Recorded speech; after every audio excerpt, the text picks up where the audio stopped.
다 함께 조용한 기도 드리심으로 8월 5번째 주일 오후 예배를 시작하겠습니다.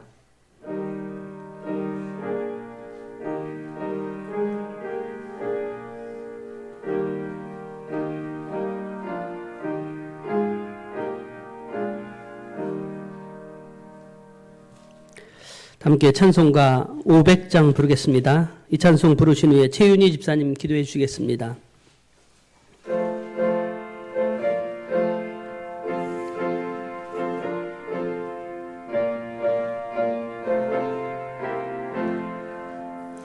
물 위에 생명줄 던지어라.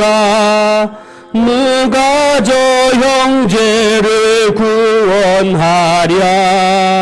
우리의 가까운 형제이니 이 생명줄 그무가 던지려나.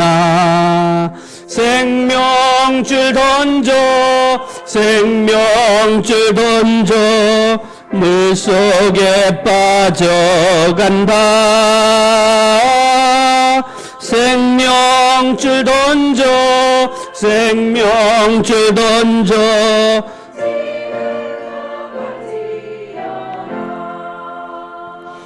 너 빨리 생명줄 던지어라. 형제여 너 어찌 지체하나.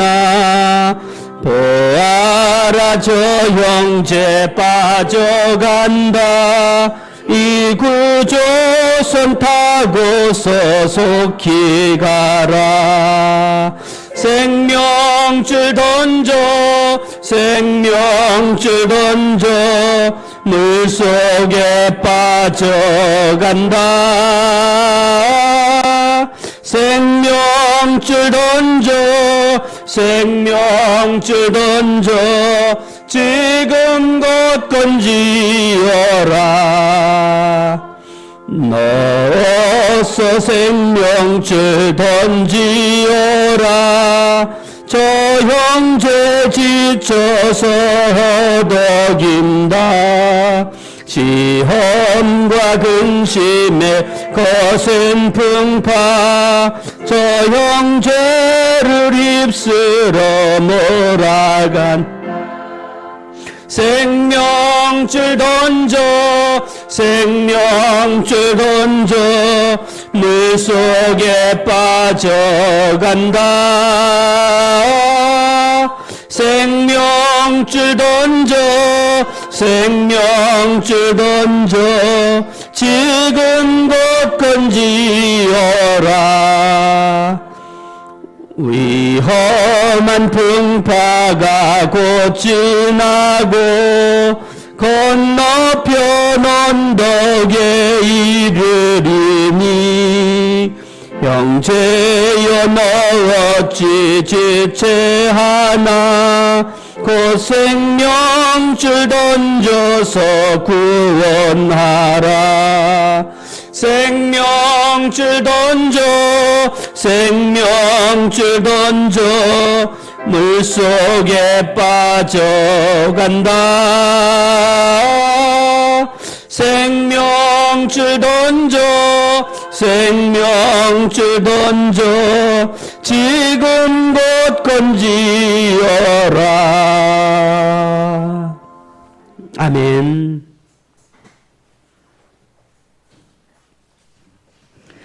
기도하시겠습니다. 오늘을 허락하신 주님 감사와 찬양을 올려드립니다.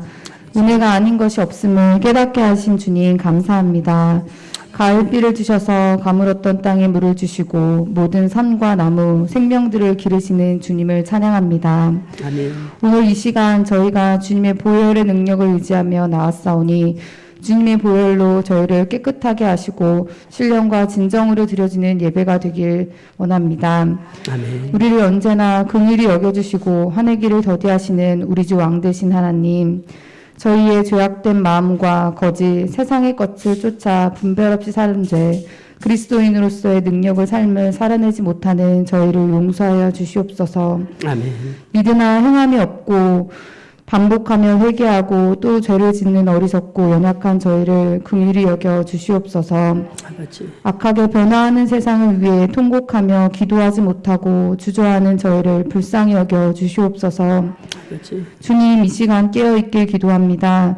언제나 준비된 주님의 자녀로 언제 오실 줄 모르는 주님을 기다리며 깨어 기도하게 하여 주시옵소서. 아멘. 기도밖에는 능력이 나갈 방법이 없다던 예수님의 말씀을 따라 예수님이 그러하셨듯 저희도 예수님을 닮아가는 삶을 살아가게 하여 주시옵소서. 아멘. 정결하게 살아가게 하시고 가진 것이 적어도 언제나 감사하게 하시며 나눌 줄 알게 하시고 세상이 알 수 없는 감사로 하나님의 자녀로 살기를 원합니다. 아버지, 하나님 말씀을 전하시는 목사님과 그 가정을 언제나 눈동자같이 지켜주시고 언제나 성령 충만함으로 능히 이기게 하여 주시옵소서. 아멘. 감사하며 오늘 이 시간 모든 예배를 주님께 올려드리며 우리 주 예수 그리스도 이름으로 기도드렸습니다. 아멘. 아멘.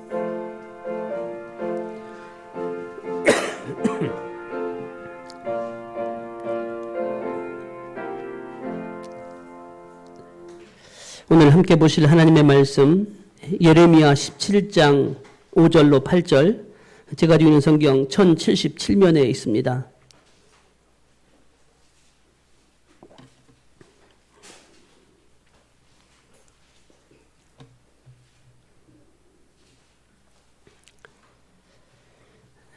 예레미야서 17장 5절로 8절 교독하겠습니다. 여호와께서 이와 같이 말씀하시니라. 무릇 사람을 믿으며 육신으로 그의 힘을 삼고 마음이 여호와에게서 떠난 그 사람은 저주를 받을 것이라.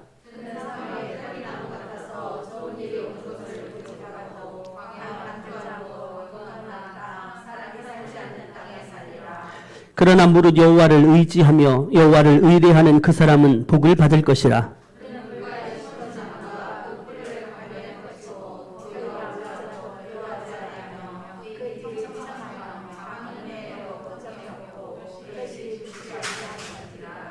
아멘. 예레미야서 16장에 보시면 예레미야는 하나님의 심판이 임박했음을 경고합니다. 그러자 10절 이하에 보시면 백성들이 그러한 예레미야에게 뭐라고 이야기하냐면 우리가 무슨 죄를 지었기에 그렇게 엄중한 벌을 받게 되는가? 이렇게 물어요. 하나님은 그러한 백성들에게 예레미야를 통해서 이렇게 대답하라고 말씀하셔요. 너희 조상들이 나를 버리고 우상 숭배에 빠졌으며 내 율법을 지키지 아니하였는데 너희는 그러한 조상들보다도 더 심하게 악을 행하고 우상 숭배에 빠져 있다.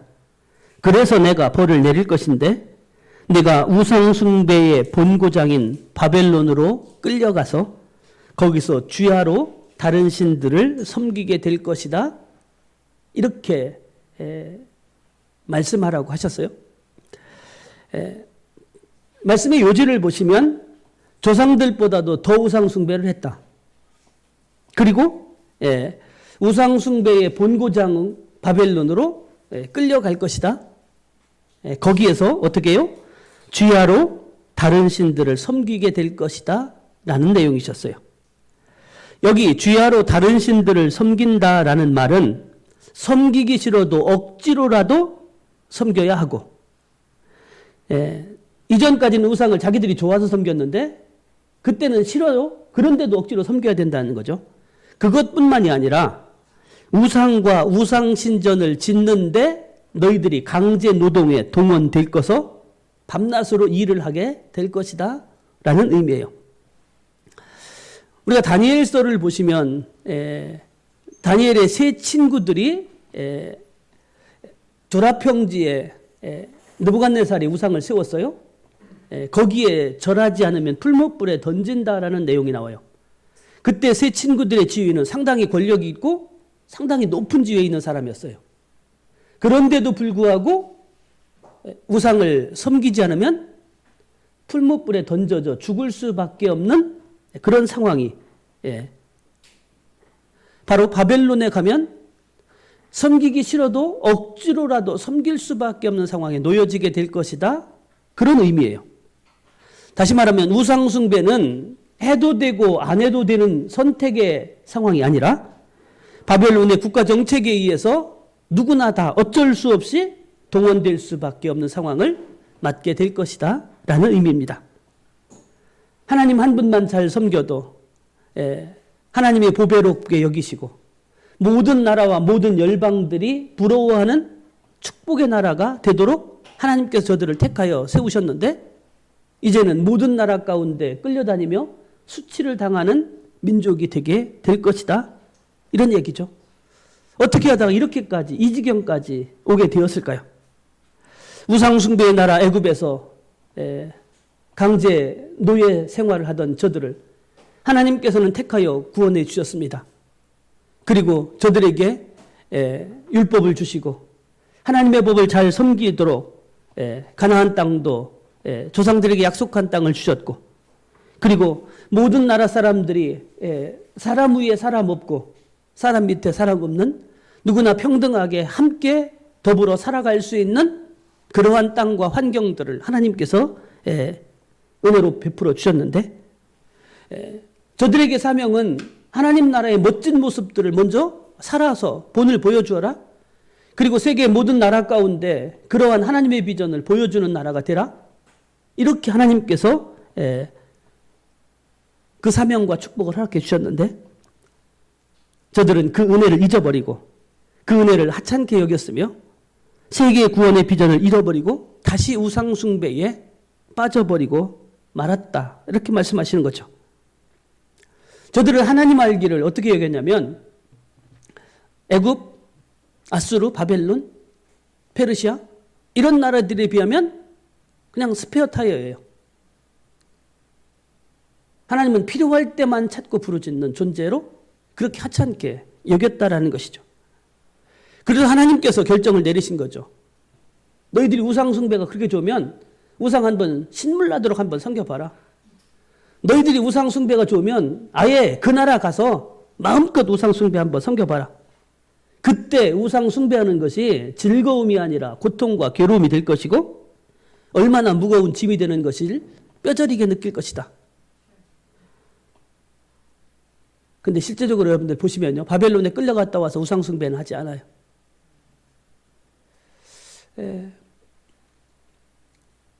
저는 이런 생각을 할 때 그리고 이스라엘 역사를 볼 때마다 어떤 생각들이냐면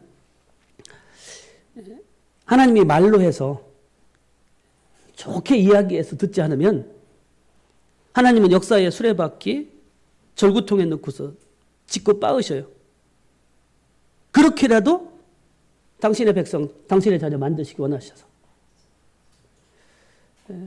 그래서 이렇게 묻죠. 당신들은 어떻게 하실 겁니까? 말로 할 때 들으시겠습니까? 아니면 이렇게 하나님께서 고난의 절구통에다가 넣고 찧어야만 깨닫고 돌아오겠습니까?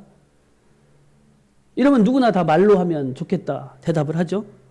근데 우리의 삶이 그렇지 못할 때가 참 많아요. 성경을 보면서도 역사를 보면서도 깨닫지 못해요. 이런 사람을 성경은 멸망하는 짐승과 같다고 했는데 우리가 그렇게 되지 않아야 될 것이죠. 잊지 마세요. 우리가 하나님 앞에 무릎을 꿇지 않으면 우리는 필연코 세상 앞에 무릎을 꿇을 수밖에 없어요. 하나님을 잘 섬겨야만 하나님께서 우리도 사랑하시고 축복하셔서 세상 가운데 섬김받게 하시는 거예요. 우리가 하나님을 홀대하면 우리는 세상의 다스림을 받는 고통 가운데 거할 수밖에 없습니다. 그렇기 때문에 하나님의 백성은 하나님을 섬기는 것이 복이요 즐거움이요 은혜라는 사실을 절대로 잊어서는 안 됩니다. 이스라엘이 범한 또 하나의 죄는 육신으로 힘을 삼은 것이었어요. 다시 말하면 세상의 힘들을 의지한 것이다라고 말할 수 있습니다. 본문 5절을 보면 하나님께서 그 죄를 이렇게 고발하십니다. 여호와께서 이와 같이 말씀하시니라 무릇 육신으로 그 힘을 삼고 마음이 여호와에게서 떠난 그 사람은 저주를 받을 것이라. 잠잠히 하나님만 바라면 우리가 어떤 상황에 놓여 있어도 하나님은 우리를 구원해 주시고 살 길을 열어주십니다. 예레미야는 에가서 3장 26절에서 이렇게 말씀합니다. 사람이 여호와의 구원을 바라고 잠잠히 기다림이 좋도다. 다윗은 또 이렇게 말씀했어요. 여호와와 그의 능력을 구할지어다. 항상 그의 얼굴을 찾을지어다. 내가 산을 향하여 눈을 들리라. 나의 도움이 어디서 올꼬? 나의 도움이 천지를 지으신 여호와에게서로다. 우리가 하나님을 잠잠히 바라고 기대하고 찾으면 하나님은 우리를 반드시 구원하시고 길을 열어주십니다. 그런데도 이스라엘은 하나님을 찾지 않았어요. 애굽의 원병을 취하느라고 사람이 살지도 않는 사막을 건너서 사신을 보냈습니다. 또 유프라테스의 강을 건너서 바벨론에 아수르의 도움을 청했어요. 하나님을 찾고 하나님을 의지할 수 있는 힘을 엉뚱한 데 소진했던 것이죠. 그리고 그 결과가 얼마나 비참한지 오늘 본문 6절은 우리에게 이렇게 말씀합니다. 5절 6절이죠. 그 사람은 저주를 받을 것이다. 그는 사막의 떨기나무 같아서 좋은 일이 오는 것을 보지 못하고 광야 간조한 곳 건건한 땅 사람이 살지 않는 땅에 살리라. 이스라엘이 우상 숭배를 할 때 자기 자녀를 불에 태워 바치기도 했습니다. 강대국을 의지했고 저들에게 사신을 보내라고 강과 산을 광야를 건너게 했습니다. 안타까운 것은 그런 정성을 10분의 1만이라도 하나님 앞에 헌신했더라면 하나님께서 그들을 얼마나 사랑하시고 돌보아 주셨을까요? 반대로 하나님을 갈망하는 자에게 하나님께서 이와 같은 축복을 약속해 주셔요. 그것이 7절 8절이죠. 그러나 물은 여호와를 의지하며 여호와를 의뢰하는 그 사람은 복을 받을 것이라. 그는 물가에 심어진 나무가 그 뿌리를 강변에 뻗치고 더위가 올지라도 두려워하지 아니하며 그 입이 청청하며 가무는 해에도 걱정이 없고 결실이 그치지 아니함 같으리라. 광야에 거하느냐 물가에 심기운 나무와 같이 되느냐, 이 차이가 여기에 분명히 등장을 하고 있는 거죠. 천망회에 소이불루라는 말이 있습니다. 하늘의 그물은 크고 엉성한 것 같지만 빠뜨리지 않는다라는 뜻이죠. 악인이 생각할 때는 하늘의 그물이 너무나 엉성해서 자기가 빠져나갈 길이 참 많을 것 같은데, 근데 거기에 빠져나가지 않는다라는 의미로 쓰여진 말이에요. 인터넷 뉴스에 운을 읽는 변호사라는 책을 쓴 일본인 스토무 변호사에 대한 기사가 쓰여져 있습니다. 그는 자신에게 사건을 의뢰했던 1만 명의 사람들의 삶을 50년간 추적해서 책을 냈다고 그래요. 그런데 그 책의 내용 속에서 그는 이렇게 말합니다. 그는 하늘의 법망과 하늘의 장부가 있다. 하늘의 법망은 워낙 크고 넓어서 빠져나갈 수 있을 것 같지만 하늘의 법망은 악인을 어김없이 걸러낸다. 남에게 주는 것에 인색하고 받을 때 감사할 줄 모르고 당연한 것으로 여기면 그 사람은 하늘 장부에 채무가 많이 쌓여 있는 자가 된다. 그러면 하늘의 귀여움을 받지 못한다. 운은 하늘의 사랑과 귀여움을 받는 것인데 운이 좋고 나쁨은 도덕성이 결정하는 것이다. 이렇게 말합니다. 그러면서 한마디 더 덧붙인 말이 뭐였냐면, 사람들이 자신을 애군을 막아주기 위해서 베개에다가 혹시 뭐 넣는지 아세요? 대추나무를 넣어요. 전혀 모르시는구나. 그런 사람들 많아요.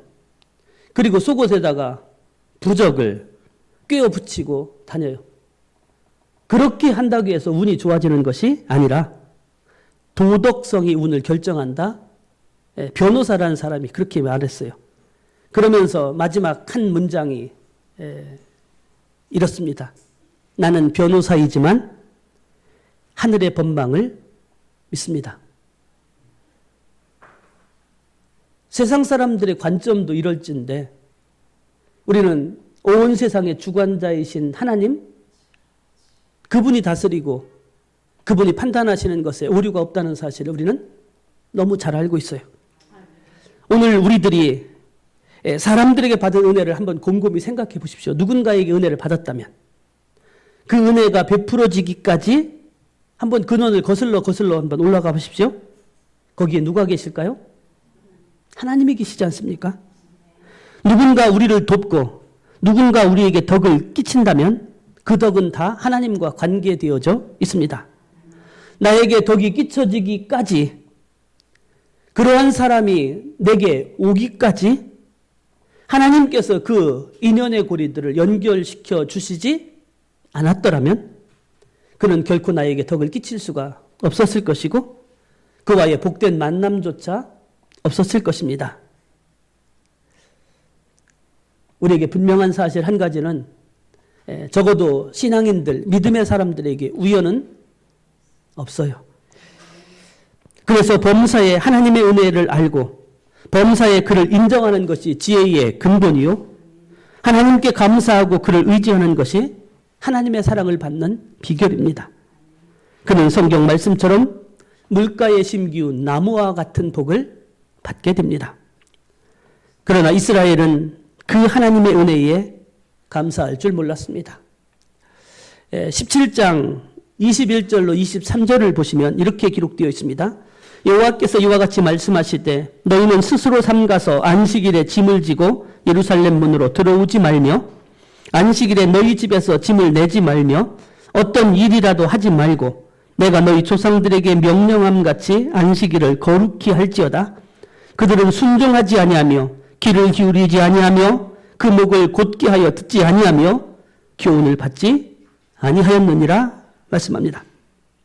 이스라엘이 하나님의 은혜를 망각하고 하나님께 감사할 줄 모르고 하나님을 의지하지도 의뢰하지도 않게 되었을 때 나타났던 대표적인 현상, 그게 뭐라고요?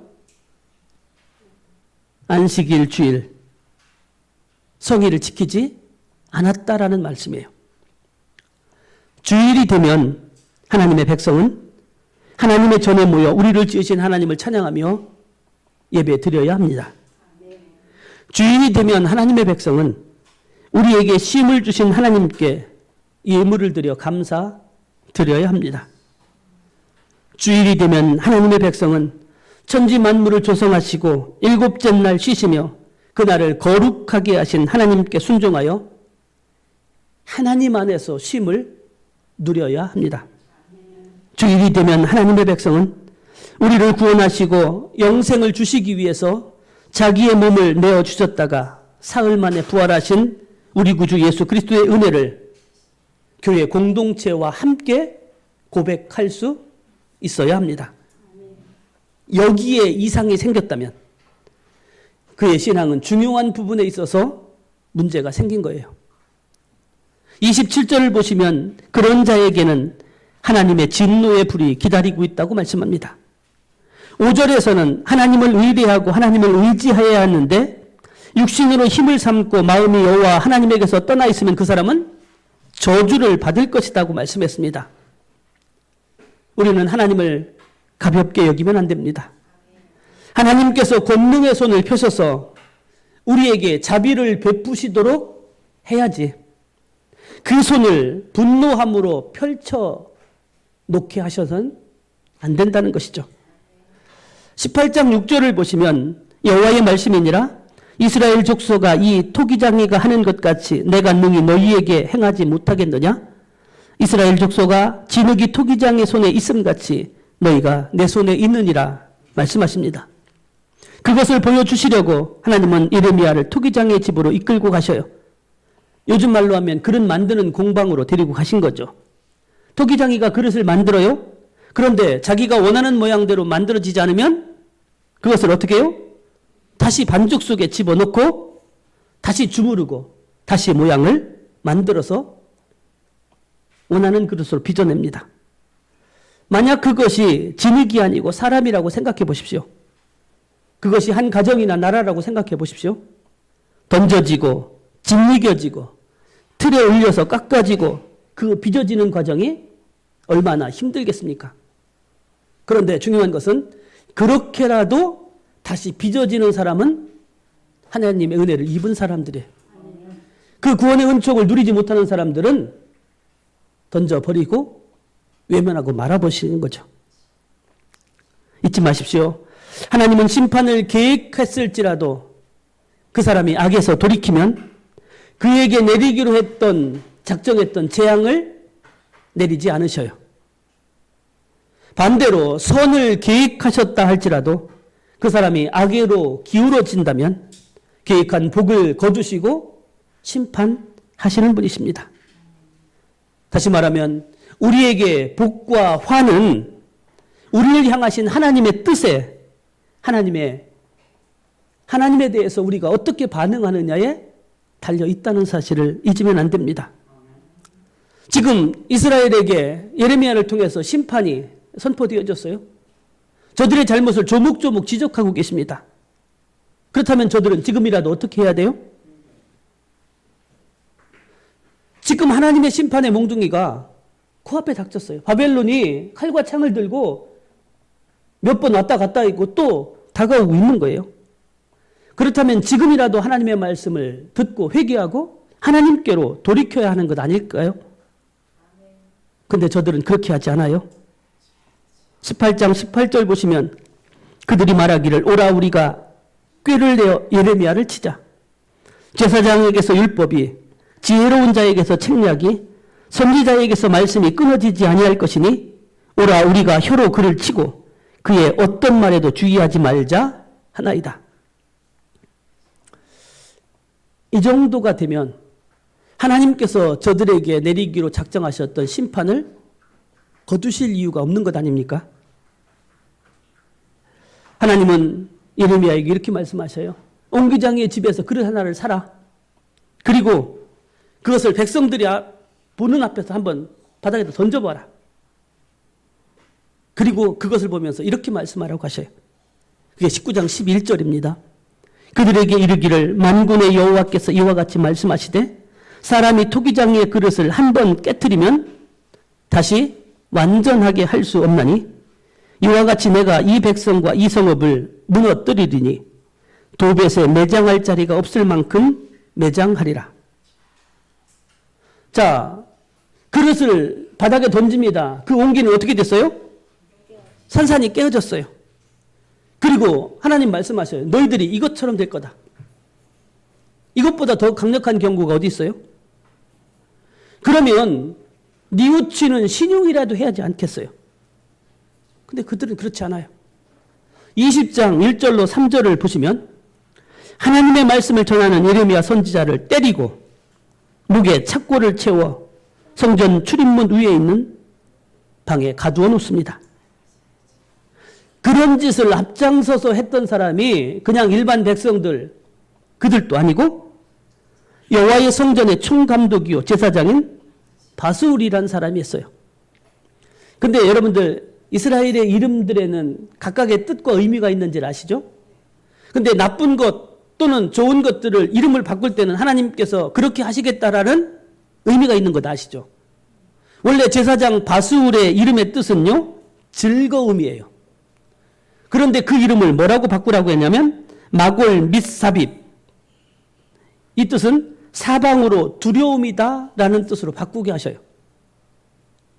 여기에는 어떤 의미가 담겨져 있냐면요, 곧 예루살렘은 바벨론의 침략으로 무너져 내릴 것이고 그때 바술의 집안, 이 제사장의 집안도 몰락해서 바벨론에 모두 포로로 끌려가게 될 것인데 피할 길이라는 전혀 없는 사방으로 두려움만 가득한 그러한 처지에 놓여지게 됐다가 죽게 될 것이다라는 것을 경고하고 계시는 거예요.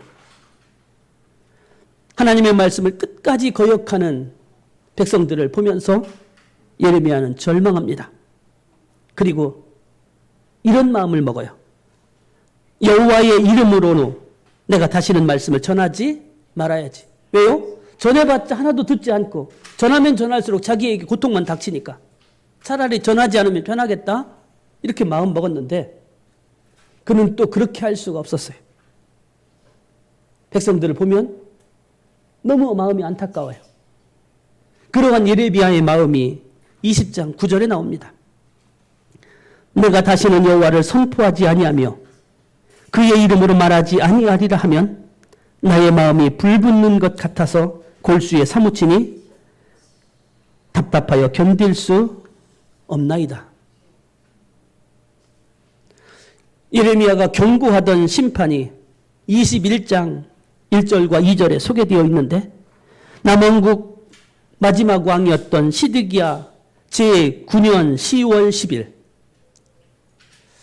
망한 날이 11년 4월 9일이에요. 그래서 딱 18개월이에요. 3년이지만 정확하게 18개월 만에 결국 예루살렘이 느부갓네살의 포위에 있다가 멸망을 하게 돼요. 9년 10월 10일이 포위된 때죠. 이때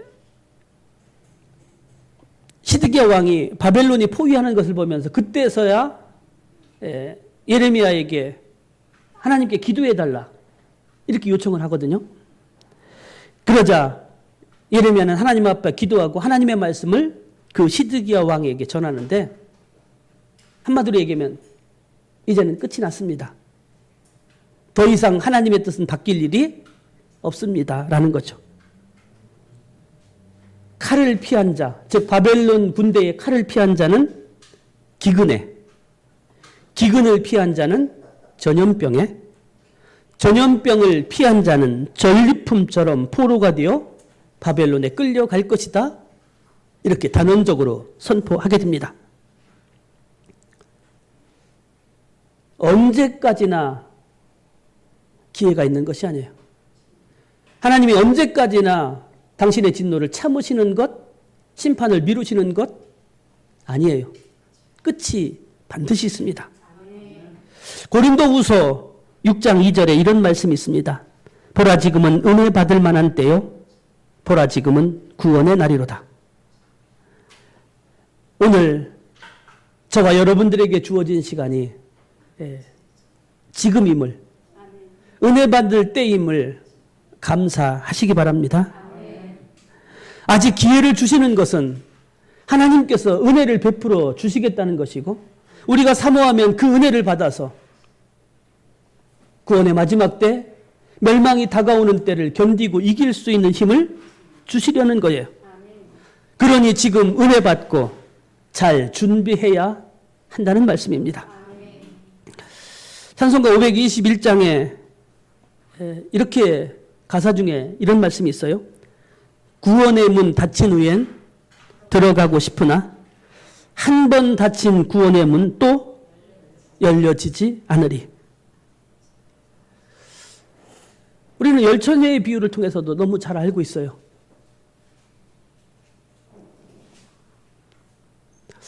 노아의 홍수 때 120년 동안이나 회개의 기간을 주셨어요. 그 기간이 노아는 방주를 짓는 기간이었어요. 이제 비가 내리기 시작합니다. 근데 노아는 혹시 한 사람이라도 더 오면은 구원을 받지 않을까? 바깥에 서서 기다리고 있어요. 근데 하나님 어떡하죠? 노아를 방주에 넣고 문을 닫아버리셔.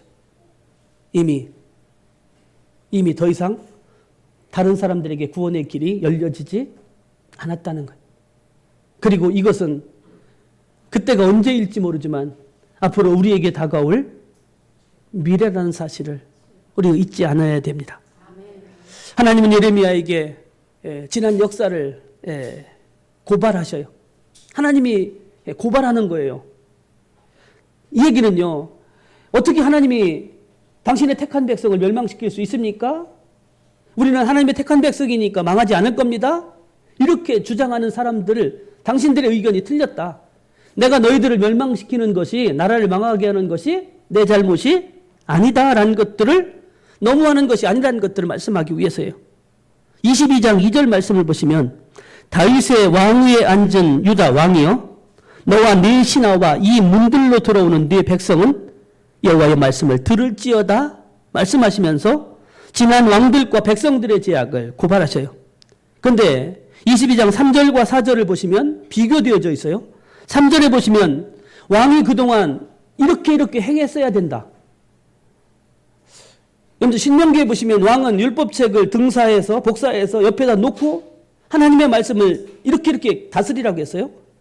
다시 말하면 왕은 이렇게 했어야 돼요. 3절에 보시면 여호와께서 이와 같이 말씀하시되 너희가 정의와 공의를 행하여 탈취당한 자를 압박한 자의 손에서 건지고 이방인과 고아와 과부를 압제하거나 학대하지 말며 이곳에서 무죄한 피를 흘리지 말라. 그리고 이렇게 행하면 4절에서 하나님께서 이런 축복을 내리시겠다고 말씀하셨어요. 너희가 참으로 이 말을 준행하면 다윗의 왕위에 앉을 왕들과 신하들과 백성이 병거와 말을 타고 이 집 문으로 들어오게 되리라. 그러나 유다의 왕들은 그렇게 하지 않았습니다. 22장 10절로 끝절까지의 말씀을 보시면 유다의 멸망을 초래했던 최근의 세 왕, 지금 시드기야 시대에 포위하고 있어요. 그러면 시드기야 전에 있었던 세 왕이에요. 요시야 이후에 등장하는 세 왕들에 대해서 어떠한 죄를 지었는지를 고발하고 있습니다. 이건 이제 내일 새벽에 역대하를 통해서 볼 수 있는, 여기는 아주 간단하게 나와 있어요. 거기에는. 근데 여기에는 좀 더 자세하게 나와 있어요. 먼저 요시야 왕, 그가 죽자마자 그의 뒤를 이어서 왕이 되었던 여호아하스에 대한 고발을 보십니다. 11절에서 그를 살룸이라고 이름 불렀어요. 그런데 그는 잡혀간 곳에서 죽을 것이다 라고 말합니다. 왕이 된 지 3개월 만에 바로 느고가 와서 그를 폐위하고 애굽으로 끌고 갔거든요. 근데 그는 애굽에서 죽었어요. 그의 뒤를 이어서 여기 여호야김이 왕이 되는데 그의 불의와 사치에 대해서 13, 14절에서 고발합니다.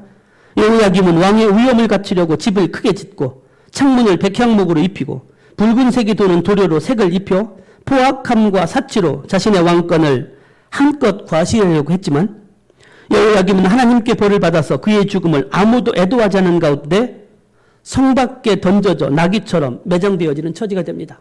실제로 그가 죽임을 맞을 때 상황들을 보시면요. 그가 바벨론을 배반해요. 1차 침략을 맞고 2차 침략을 앞서서. 그러자 바벨론이 침략을 해와요. 2차 침공을 할 때 그는 그 어간에 죽고 그의 아들 여호야긴이 왕이 되어져요. 그의 죽음이 번여지는 것과 같은 누구도 애도할 수 없는 절박한 상황에 죽음을 맞게 되어지는 모습을 보게 됩니다. 그리고 그의 뒤를 이어서 그의 아들 여호야긴이 왕이 되는데 24절에서 그를 고니야라고, 역대하에서는 그를 여고냐라고 불렀습니다.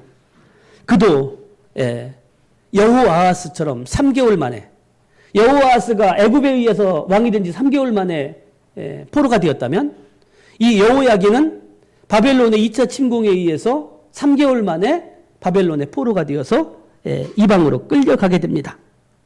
28절에 그를 뭐라고 평가하냐면 천하고 깨진 그릇이다, 좋아하지 않는 그릇이다라고 말씀하여요. 그는 이방 땅으로 끌려가서 거기서 형통하지 못하고 죽게 될 것이다라고 경고를 받게 됩니다.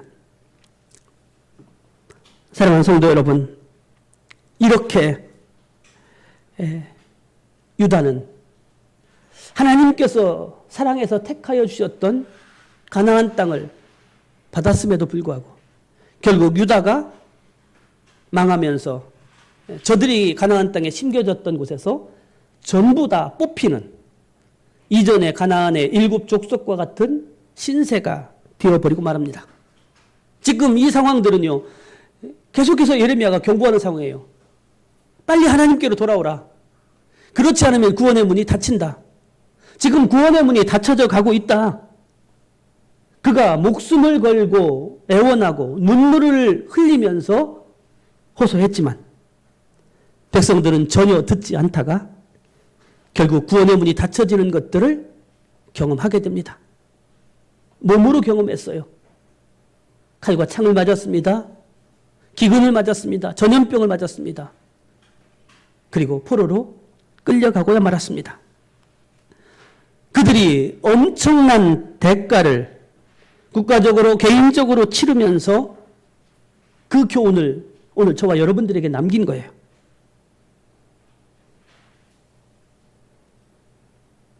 예수님이 이 땅에 다시 오신다는 말씀은요, 하나님께서 이 땅을 심판하신다는 얘기예요.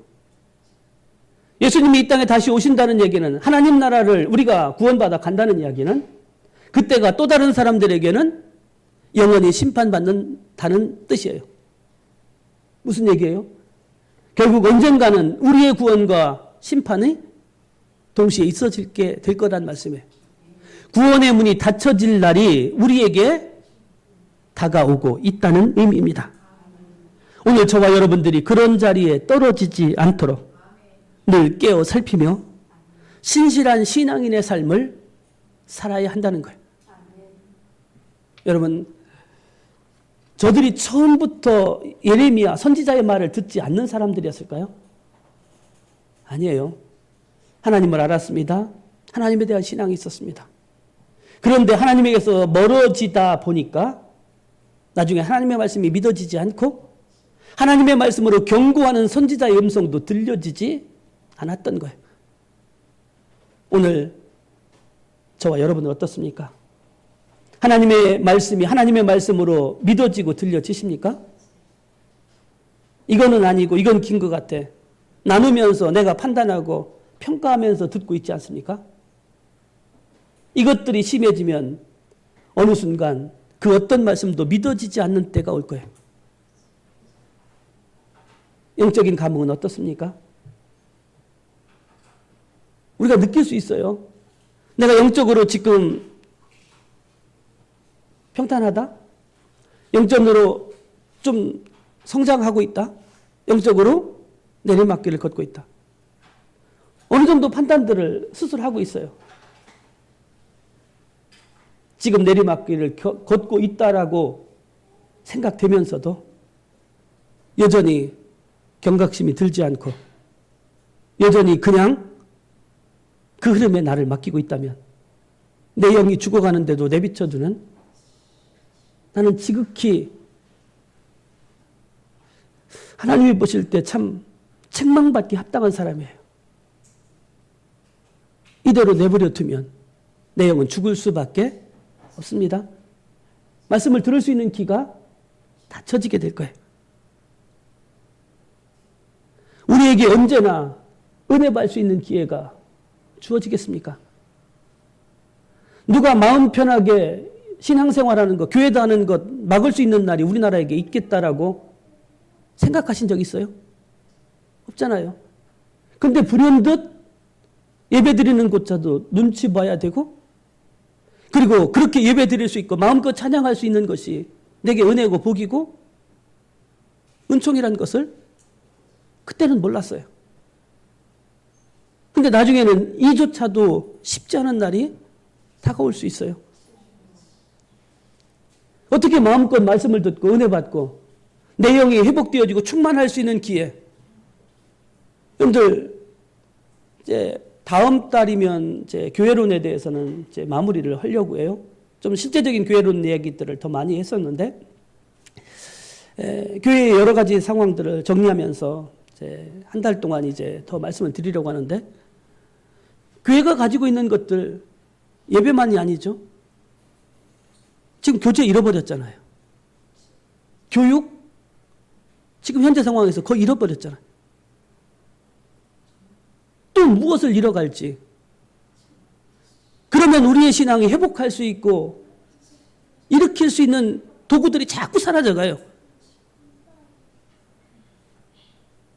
언제 마음껏 하나님 앞에 목 놓아 울면서 예배할 수 있는 날이 우리에게 끝까지 주어진다고 보장하고 장담할 수 있는 것 없어요.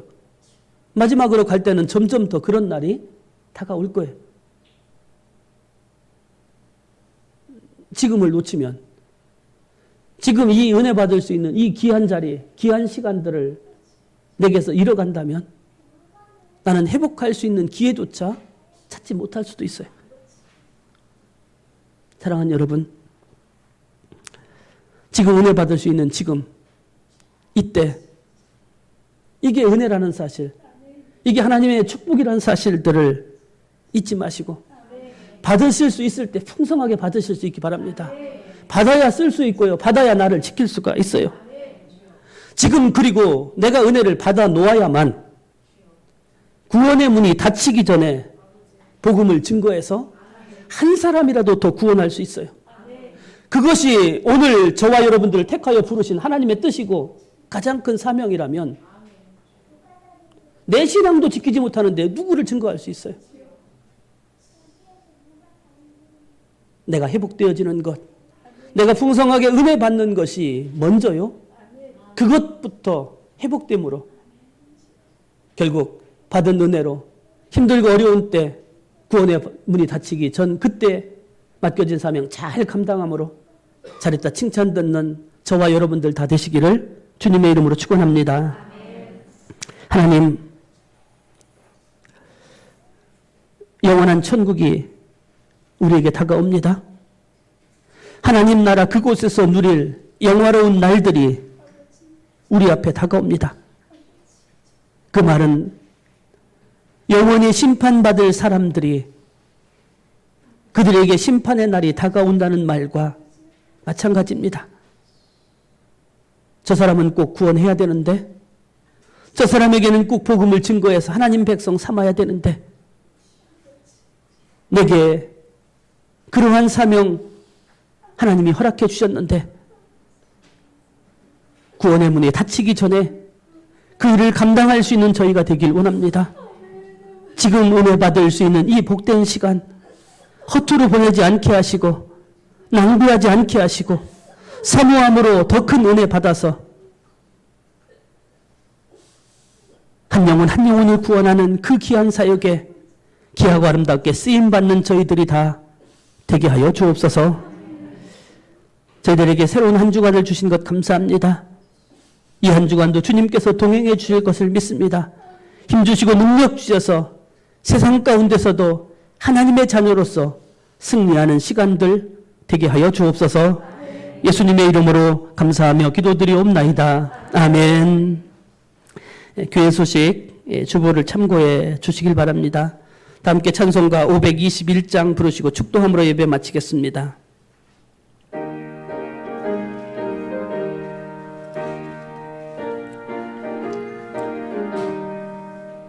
구원으로 인도하는 그 문은 참 좁으며 생명으로 인도하는 그 길은 참 험하니 우리 몸에 지워있는 그 더러운 죄짐을 하나 없이 벗어놓고 힘써서 들어갑시다.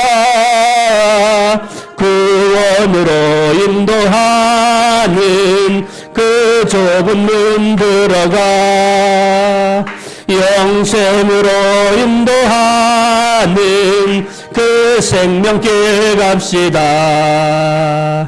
이 세상에 많은 사람 큰 문으로 들어가 넓은 길로 갈지라도 멸망으로 끝나니 세상 어떤 부귀영화 모두 내어버리고 주의 말씀 순종하여 그 생명길로 갑시다.